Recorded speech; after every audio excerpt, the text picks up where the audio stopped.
The fascinating thing with Dark Angel is because it was in the future, this post-apocalyptic world. When it came to lighting, there were really no rules because we were living in a world where everybody was piecing together whatever they could salvage to make life work for them. It just gave me all kinds of freedom. Season 2 allowed me to get a little darker in that some of the new transgenic characters were very dark.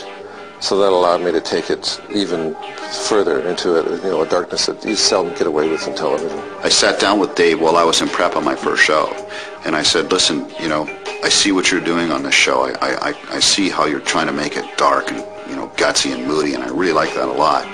And I want to add a couple of things to that. And Dave responded really positively to the things that I wanted to do, and so he and I became fast friends. I mean, over one lunch, we just decided that this, we were going to have fun working together, and we were going to do some great stuff. With the advent of these more disfigured characters, a lot of our environments were going to have to be more clandestine. To see Joshua on the street would frighten anybody, and it would call attention to this, these creatures walking among us. The city of Vancouver did not really allow us to go into a nice neighborhood and completely trash it. So to remedy that, we decided to go ahead and build our own back lot, the back lot of Terminal City. And that was a huge undertaking, but it proved to be a really worthwhile endeavor because we got to create our own environment, which we had complete control over. We got to have the color, the texture, and the scope that we wanted to. Terminal City was Jerry Wanick's baby. He did just an amazing job of building this. It was truly amazing. You really felt like you were in another world. I never showed up at a Jerry Wanick set and had not enough to shoot. In fact, I showed up at a lot of his sets and went, Jerry, there's too much here. I don't know how I'm going to shoot all this. Thanks, I'll try.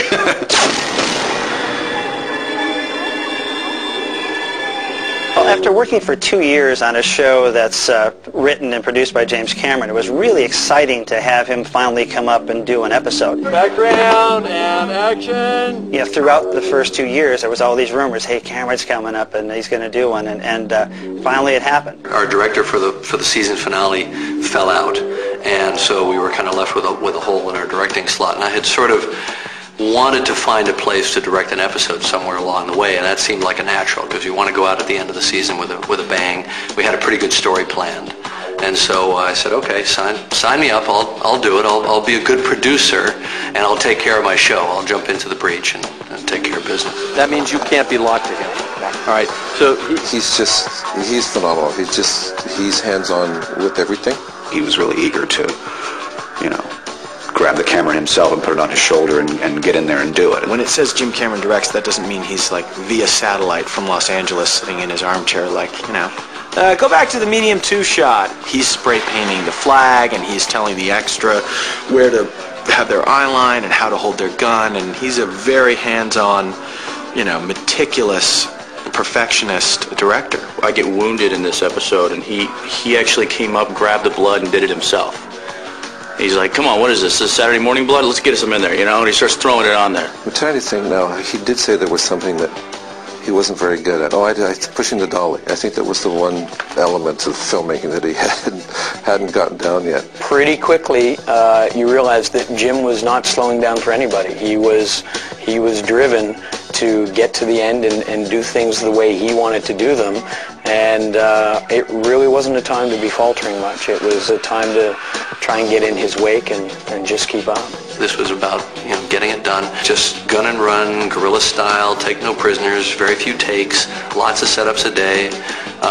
We were boarded for 5-6 pages a day, which is nuts. I would normally shoot half that on a feature. The crew were ready to go. I mean, even though they'd come off 9 months of really hard shooting, they were ready to charge. They wanted to show me their very best, and we did 116 setups in one day, which is gonzo. It's like that's out of control. So we were having fun.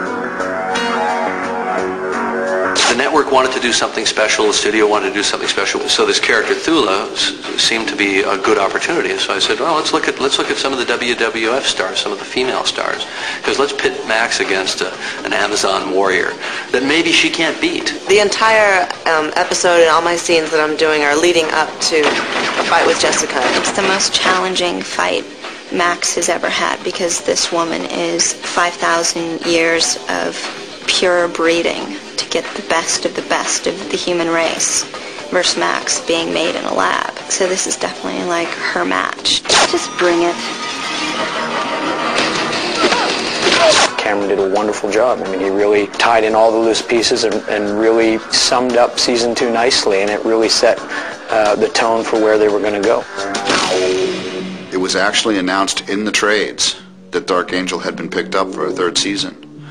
That was Wednesday of the announcement week. On Thursday, when Fox actually announced, live in New York, they announced that Dark Angel had not been picked up.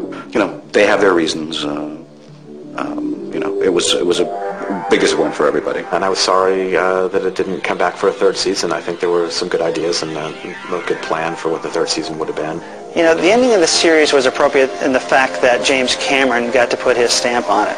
I do think there was a lot left to be told from this, you know, from the story he created. Both James Cameron and Chick Egley created very memorable characters. You really cared about these characters. You wanted to see them succeed. You wanted to see them be accepted. I think there was a feeling in that image of the flag being raised. It was a very hopeful and sort of inclusive, and that image was pretty searing and comes close to summing it all up and taking the sting out of the fact that we didn't get to continue. I loved working on Dark Angel. I really liked all those people on that show. I liked the cast on that show. It was actually one of the best television experiences I ever had. Working on Dark Angel was a real joy because the cast, the crew, it was like working with your best friends. It was like having a second family. It was a great experience. I'm glad I got to be involved in it. Now what will be done?